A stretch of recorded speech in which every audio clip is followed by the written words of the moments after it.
تو اقیم الصلاح نماز قائم کرو قرآن مجید میں حکم آیا، تو کیسے نماز قائم کرنا ہے محمد صلی اللہ علیہ وسلم نے بتا دیا. وخیر الہدی ہدی محمد صلی اللہ علیہ وسلم، سب سے بیسٹ طریقہ وہ ہے محمد صلی اللہ علیہ وسلم کا. تو ہر چیز میں ہم کو دیکھنا ہے کہ پھر والدین کے احترام کا طریقہ کیا ہے. تو ایسا کوئی کام نہیں ہونا چاہیے کہ جس کی وجہ سے محمد صلی اللہ علیہ وسلم کی تعلیم سے ٹکراؤ ہو جائے. ٹھیک ہے، تو والدین کا احترام کا مطلب کیا ہے؟ ایک کہ والدین کے ساتھ اچھا سلوک کرنا. دو، والدین کے ضروریات زندگی کا خیال رکھنا. تین، والدین کو گالی دینے سے بچنا. ایک آدمی کو کہے کہ والدین کو گالی کیسے دیتے ہیں؟ نبی اکرم صلی اللہ علیہ وسلم نے سمجھا دیا، پورے حوالے ہیں موجود، میں جو بھی کہہ رہا ہوں اس کے اندر ہے آپ کے پاس، آپ خالی ہم معلومات لیتے جائیں گے تاکہ بعد میں حوالے سب اس کے اندر پورے آتھینٹک، الحمدللہ ضعیف روایتوں سے پاک، آرام سے. آپ نبی اکرم صلی اللہ علیہ وسلم سے صحابی نے پوچھا، گالی اپنے والد کو بھی کوئی گالی دیتا ہے؟ والدین کو بھی کوئی گالی دیتا ہے؟ ہاں، جب تم دوسرے کے والد کو گالی دیتے ہو تو وہ پلٹا کیا کرے گا؟ آپ کے والد کو گالی دے گا. اور بعض اوقات بچے خود اپنے سگا بھائی اپنے سگے بھائی کو ایسی گالی دیتا ہے جو اپنی ماں کو جا کر پڑھتا ہے، اس کو پتہ نہیں اس کا، نعوذ باللہ. اچھا، اور ایک بھی ہوتا ہے، معاشرے میں جا کے آپ اتنا گندا کام کر دیے، لوگ کیا بولتے ہیں؟ کس کو پیدا ہوا؟ لوگ کیا کرتے؟ گائے دیتے. تو ایسا کوئی حرکت نہ کرے، ایسی کوئی بے عزتی والا کام نہ کرے، ایسا کوئی فراڈ والا کام نہ کرے. دیکھیں کتنی حدیث کے اندر کتنی گہرائی ہے. ایک آدمی کو بتایا جا رہا ہے کہ بھئی اللہ سے تو ڈرنا ہی ہے، توحید رسالت آخرت کی بنیاد پہ تو تربیت ہونا ہی ہے، ساتھ ساتھ میں دنیاوی اعتبار سے بتایا جا رہا ہے، اپنے ماں باپ کا کتنا احترام بتایا جا رہا ہے، ان کی عزت کا تو خیال کرو. جیسے ہم بڑے لوگ کہتے ہیں کم سے ان کی تو عزت کا خیال کرو. اس حدیث کی روشنی میں بتایا جا رہا ہے کہ ایسا نہ ہو کہ ہماری کوئی حرکت سے کوئی ماں باپ کے بارے میں کہہ دے. تو اس میں لمٹ ہونی چاہیے. ایک مطلب یہ ہے والدین کے ساتھ اچھا رہنے کا مطلب یہ ہے کہ اگر وہ زندہ ہوں تو ان کی خدمت کرے، اور اگر ان کا انتقال ہو جائے تو ان کے لیے مغفرت کی دعائیں کرے. اگر ان کے چاہنے والے ہیں، دوست ہیں، سہیلیاں موجود ہیں تو ان کے گھروں میں تحفے بھی جائے، اس سے بھی بہت فائدہ ہوتا ہے، سنت ادا ہوتی ہے. شیخ صالح فوزان حفظہ اللہ نے ایک لسٹ دی ہے، میں آپ کے سامنے لسٹ پڑھتا ہوں. پوائنٹ نمبر 16 میں کہ والدین کے ساتھ اچھا رہنے کا مطلب کیا ہے. ایک آدمی کب سمجھاتا ہے کہ آدمی اچھا نہیں ہے، یہ والدین کے ساتھ آدمی اچھا نہیں ہے، اس کے پہچان کیسا ہے؟ کیونکہ ہم یہ بعض جملے ادا کر رہے ہیں لیکن ہم کو گہرائی میں کبھی سوچنے کا ٹائم نہیں ملتا. تھوڑی دیر سوچیں گے ہم. سعودی عرب میں ایک عالم صاحب نے کہا کہ آپ لوگ اس پر اچانک بیان دیتے تھے، رک گئے. کہا کہ آپ لوگ کتنے سالوں سے اپنے ماں باپ سے دور ہیں؟ بلیو کریے کسی نے کہا 10 سال سے میں ماں باپ کو نہیں. سنتے گئے، خالی سنتے گئے. بولے آپ لوگ کتنے سال ہو گئے یا کتنے مہینے ہو گئے اپنے ماں باپ کو فون نہیں؟ اس میں ایسے بھی لوگ تھے جو اتنے بزی ہو گئے، مہینے گزر گئے، پیسے دے رہے لیکن فون نہیں کرے. بولے فوراً فون نکالو. ابھی پورے لوگ فون نکالے، لگاؤ اپنے ماں باپ کو. پورا ورکشاپ چل رہا، دبئی کا ورکشاپ، پورا ماحول سناٹے کا، اور پورا ورکشاپ رو رہا تھا. اللہ جزائے خیر دے. سب کو کہا ابھی فون لگاؤ، 5 منٹ کا وقفہ دے رہا ہوں. پورے لوگ اپنے اپنے، ماں مجھے معاف کر دو، اگر ابھی موت آ جائے تو کیا جواب دو گے اللہ سبحانہ تعالیٰ کو؟ ٹائم نکالو. اور بعض سلف تو ایسے ہیں اس زمانے میں باقاعدہ سفر کر کے، اگر بہت دور رہتے تھے تو سفر کر کے صرف والدین سے ملنے آتے تھے، کسی اور کام کے لیے نہیں.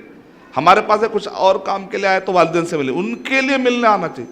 والدین سے ملنے کے لیے آتے تھے اور اپنے رشتہ داروں سے ملنے کے لیے آتے تھے. مدینہ سٹی میں ایک یمنی طالب علم تھا، بڑا نیک، ہفتہ بھر نظر نہیں آتا، بس پڑھائی. ہفتے کے دن جتنے اس کے دوست ہیں، چاہنے والے ہیں، جمعرات کے دن چھٹی ہوتی تھی ہم کو، مغرب سے لے کے رات کے 10 تک ہر ایک کے روم میں جاتا، السلام علیکم، خیرت سے ہے کیا؟ یہ میرا ٹائم جو ہے حقوق العباد کا ٹائم ہے. دیکھیں کیسی تربیت ہے. ارے میں نے کہا اتنی پیاری سنت کہاں سے سیکھے آپ؟ تو کہا میرے استاد ایسا کیا کرتے تھے. استاد سے شاگرد میں وہ بات آ گئی.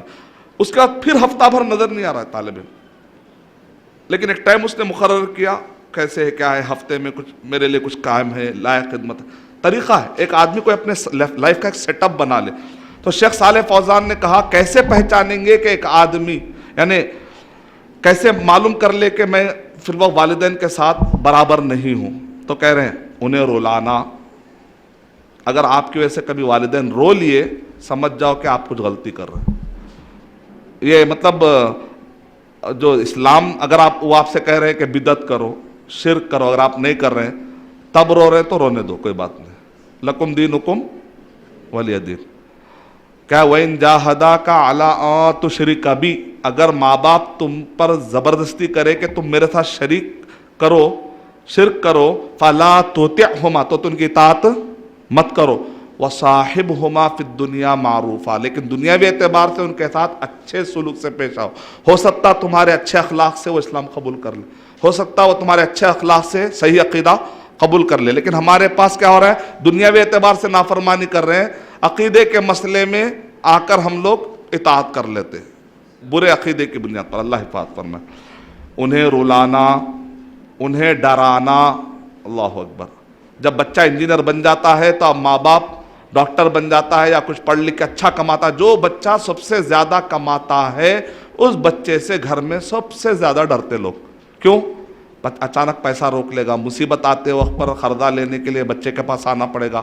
تو نتیجے میں کیا ہے، اس سے ڈر ڈر کے بات کرتی ہے ماں ڈر ڈر کے بات کرتی ہے، باپ ڈر ڈر کے. انہیں ڈرانا، ان کے دلوں میں اداسی بھر دینا. گھر میں آ کر آپ ایسے واقعات سنا رہے ہیں کہ ماں باپ اداس ہو جا رہے ہیں. نہیں، آپ ماں باپ کے ساتھ ایسی حرکت نہیں کرتے. انہیں آنکھیں دکھانا، نعوذ باللہ. وَاخْفِضْ لَهُمَا جَنَاحَ الذُّلِّ، جتنا نرم انداز میں رہ سکتے ان کے سامنے رہنا. کیونکہ جب ہم بچپن میں تھے تو انہوں نے کتنے پیار سے پالا، کتنے نخرے برداشت کیے. اب وہ بڑے ہو کر ایک دو سوال، بڑھاپے میں تو بوڑھا آدمی کیا ہوتا ہے، واپس بچپن میں چلا جاتا ہے، واپس بچپن میں چلا جاتا ہے. تو اتنے سوالات کرتا ہے. تو بچہ جوانی میں ہوتا ہے، یہ نہیں دیکھتا کہ ہو سکتا باپ بی پی کا شکار، بلڈ پریشر میں ہوگا، باپ بیچارہ گولیاں کھا رہا ہے. اتنے گولیاں کھانے کے بعد بڑی عمر میں کچھ اس کی طبیعت خراب ہوتی ہے. تو ایسے وقت پر اس پر رحم کھانے کا ٹائم ہے. وہاں پر آپ یہ نہیں کہنا چاہیے آپ کو عقل نہیں، آپ اتنے بڑے ہیں، ایسے بات نہیں کرنا چاہیے.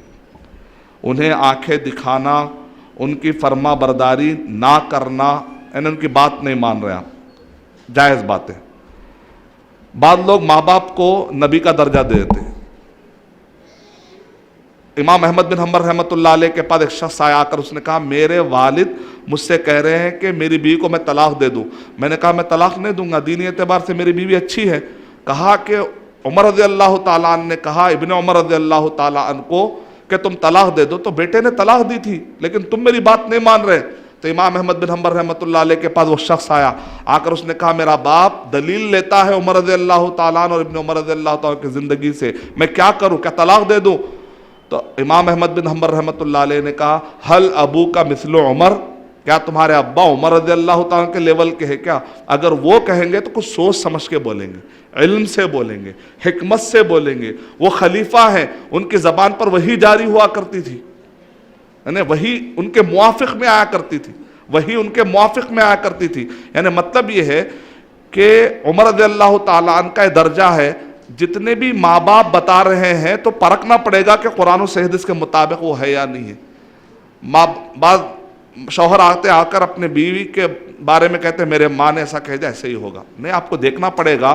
ان اللہ یأمر بالعدل والاحسان، ہم ہر خطبے میں پڑھتے ہیں. فائدہ کیا ہے پھر اس آیت پہ پڑھنے کا؟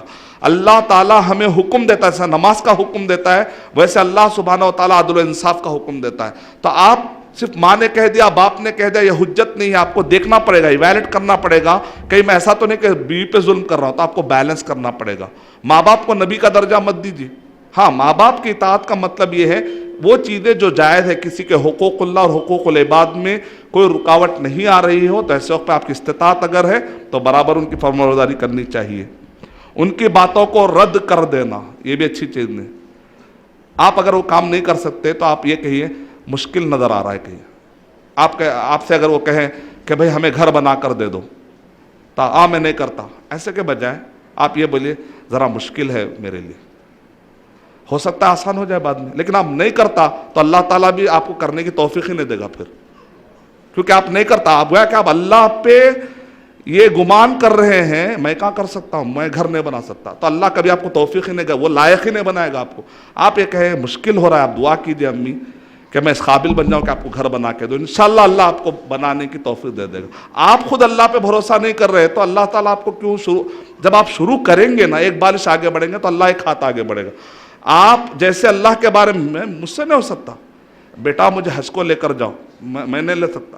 آپ کون ہے لے جانے والا؟ تو اللہ ہے نا. یہ کیسے بھول گیا؟ ان کی باتوں کو رد کر دینا. رد کرنے کا طریقہ بھی کیسا ہونا چاہیے؟ آپ یہ کہیے مشکل ہے, ناممکن ہے, نہیں کرتا, ہرگز نہیں کروں گا. یہ سارے ہارش الفاظ سے بچیے. اپنے ذاتی مسائل کا اظہار کرنا, اپنے ذاتی مسائل اتنے بیان کرنا کہ ماں باپ ہی ڈر جا رہے ہیں. بعض بچے اتنے زیادہ بڑے ہو جانے کے باوجود بھی چھوٹی چھوٹی چیزیں جا جا کے ماں باپ کو پریشان کرتے. خود کچھ مسئلے اپنے خود حل کر لیجئے, ماں باپ کو پریشان مت کریے. ان کے ساتھ کنجوسی کا معاملہ کرنا, پیسہ رکھ کر بھی نہیں دیتے بعض لوگ. پیسہ اگر اللہ نے آپ کو نوازا ہے تو سب سے زیادہ یسألونک ماذا ينفقون, صحابہ پوچھتے ہیں ہم کس پر خرچ کریں, تو کیا کہا گیا؟ والدین, اپنے اقربا, یہ سب لوگوں کا حق ہے. ان پر کیے گئے اپنے احسانات جتانا, کیا میں نے ایسا نہیں کیا, میں ایسا نہیں کیا, احسانات مت جتائیے. ان کے موت کی تمنا کرنا, بعض ماں باپ جلدی انتقال ہو گیا تو پراپرٹی پوری مجھے مل جائے گی. آپ ہٹے کٹے کمائیے, آپ اتنے مایوس کیوں ہو جا رہے ہیں کہ ماں باپ مریں گے تو ہی یہ پیسہ آئے گا تو میں ترقی کروں گا. آپ کو اپنے ٹیلنٹ پہ بھروسہ ہونا چاہیے, آپ کو اپنے سکلز پہ بھروسہ ہونا چاہیے. سب سے بڑھ کر توکل ہونا چاہیے کہ میں خود بھی تو کما سکتا ہوں. آباؤکم و ابناؤکم لا تدرون ایہم اقرب لکم نفعا, تمہارے باپ زیادہ فائدہ پہنچائیں گے یا تمہارے بیٹے, تم نہیں کہہ سکتے. ہو سکتا ان سے پہلے تم ہی مر جاؤ. یہ تمنا لے کے مرو گے کیا میرے باپ مر جائے, یہ تمنا لے کر خبر میں جاؤ گے تو کوئی اچھی تمنا ہے؟ نعوذ باللہ. چلیے مسئلہ حل کریے. ماں باپ کی اطاعت کا مسئلے کو آپ کو میں نے بہت طریقے سے سمجھایا. آپ نماز پڑھ رہے ہیں اور والدہ کی آواز آئی تو کیا آپ نماز توڑ کر جائیں گے یا پھر نہیں توڑیں گے؟ کیا کوئی ہاتھ اٹھا سکتے ہیں؟ اس کے بعد جواب لیں گے. خواتین میں بتائیے. ٹھیک ہے آپ لوگ بتائیے. نماز نہیں توڑیں گے. ارے پھر اطاعت, اللہ تعالیٰ قرآن مجید میں ارشاد فرما رہے ہیں والدین کی اطاعت. جی نہیں ایک ہاتھ. ہاں میں تو نماز بولا, جواب دیجئے اب آپ. ہاں ویسا فرق کرنا پڑے گا کبھی بھی. آپ جواب کیسا دیتے؟ فیہ تفصیل. ابن عثیمین رحمۃ اللہ علیہ کبھی بھی جواب کیا دیتے؟ فیہ تفصیل. ہم حرام حلال بڑے بڑے علماء نہیں کرتے. اکثر آپ غور کر کے دیکھیے, یہ شرطیں ہیں تو حلال ہے, شرطیں نہیں ہیں تو جائز. جائز ناجائز کا ورڈ استعمال کرتے. ہم کیا کرتے ہیں فوراً حرام حلال, بہت جلدی, کیونکہ بڑے مفتی ہم ہیں. یہ شرطیں پوری ہے تو جائز, یہ شرطیں پوری نہیں ہے تو ناجائز. تو یہ شرطیں پوری نہیں ہیں تو آسان ہوتا سامنے سمجھنے کے لیے. فیہ تفصیل. اگر نفل نماز اگر آپ پڑھ رہے ہیں اور آپ کو یہ پتا چل رہا ہے کہ ماں کو سخت تکلیف میں ہی پکار رہی ہوگی, اندازہ ہو جاتا آپ کو روزانہ کیا ٹائم پہ ماں پکارتی ہے, کیا تکلیف میں ہوگی, کتنی, اندازہ لگ جاتا ہے, آپ کو لگ رہا ہے کہ واقع ضرورت ہے, تو نفل نماز بھی توڑنے کا حکم ہے. کیونکہ نفل نماز پڑھ رہے ہیں تو اس میں فائدہ کس کا ہے؟ آپ کی ذات کا ہے. لیکن ماں کی خدمت کریں گے تو یہاں حقوق العباد, یہاں فائدہ متعدی ہو رہا ہے. ایک لازم فائدہ ہے, ایک متعدی ہے. میں نماز پڑھ رہا ہوں, ایک آدمی نفل نمازیں چھوڑ کر لوگوں کی بیمار پرسی کر رہا ہے تو یہاں پر نفع متعدی ہو رہا ہے, لوگوں تک فائدہ پہنچ رہا ہے, تو اس کو ڈبل فائدہ ہوا, کیونکہ اس کو بھی فائدہ ملا, سامنے والے کو بھی فائدہ ملا.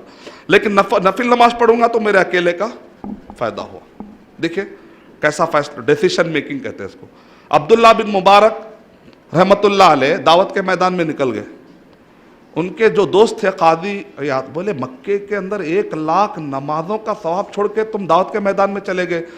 تو انہوں نے کہا وہ نماز کا ثواب تم کو اکیلے کو مل رہا ہے, میں جو کام میں لگا ہوا ہوں کئی لوگوں کو نماز پڑھانے کے قابل بنا رہا ہوں, تو میں کئی لوگوں کو, وہاں پر تمہارا اکیلے کا فائدہ ہے, لیکن یہاں پر پوری امت کا فائدہ ہو رہا ہے. یہ زیادہ ہے, کئی لوگوں کو 1,00,000 نماز پڑھانے کے قابل بنا کے کلمہ پڑھا کے لا رہا ہوں میں, تو یہ زیادہ فائدہ ہوا نا. تو کیسے ڈیسیشن میکنگ کیا ہوتی ہے؟ متعدی ہونا, فائدہ اوروں تک پہنچ جانا. تو ماں کی اطاعت کا مسئلہ ہے. ٹھیک ہے, بیوی سے فون پہ لگے ہوئے ہیں اور ماں کا ادھر سے فون آ رہا, اب کیا کریں؟ بیوی کا فون کاٹ دینا,